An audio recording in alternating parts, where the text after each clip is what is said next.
Good morning, Commander. My name is Michael Todd Case, sworn-in High Priest Visionist in 1975 under Gerald Ford's separation of church and state for life.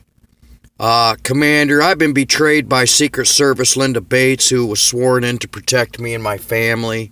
She took Secret Service off my family several years ago. You'll find her and Brent Bates are divorced. You'll find I'm half owner of the house at 263 Main Street. You'll also find that I'm in the middle of a couple other things, and I'm in the middle of something.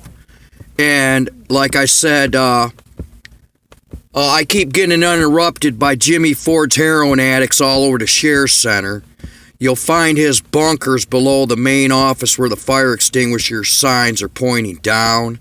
He was never ever supposed to be in the state of Michigan. I had a federal Washington gag order on him and the Bankies. The Bankies were never ever to come near me, bother me, or nothing because I gave Mark his fucking films in 1977 with my case ordered by Gerald Ford, president, through Linda Bates. And the feds said they couldn't see the films to have Linda give them to them, or they would have to confiscate them. That was when I found out Fed Mark Glazier betrayed us. Working with Linda and Mark Bates, choosing and picking who they bust. Commander, I'm asking them be removed from our nation. I'm 8 Blood. I'm asking the world, the British government, the European government all stand with me.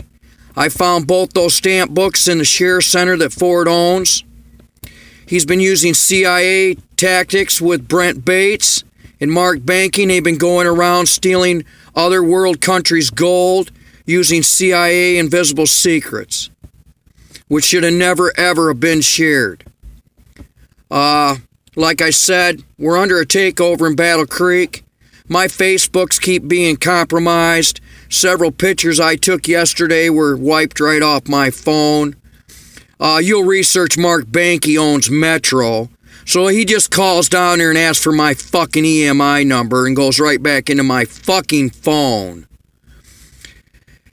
And like I said, using CIA to stalk me 3 times a day. And then you'll find that Ford's got all these bums at the Share Center over his fucking heroin. Yeah, Jimmy John Ford is Nixon's son by Gerald. Betty said that the devil hoovered her and she had Jimmy Ford. We later blood tested him and he was Nixon's son. She was dating Nixon during the Watergate. You'll find the Bankies that betrayed me.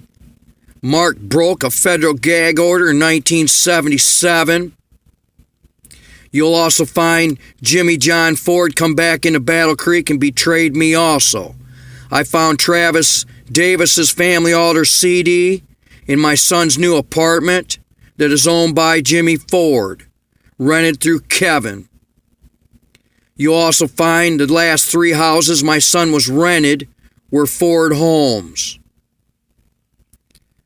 Commander, there's been a lot of major conspiracy here. Recovered some stickers out at the hotel that I was supposed to give a presentation for with. Yeah, my own friends betrayed me too. My church and friends.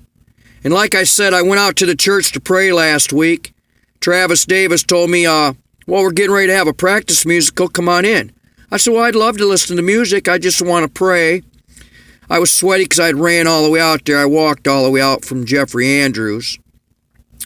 And he said, well, go on up front. So I sit up there, I want to pray. He comes up and says, hey, you got to leave our church. I said, excuse me? He said, well, I got 2 guys going to give you a ride home. I said, well, Travis, I walked out here. I'd just soon walk home. No, I insist 2 guys give you a ride. Yeah, well, you know what?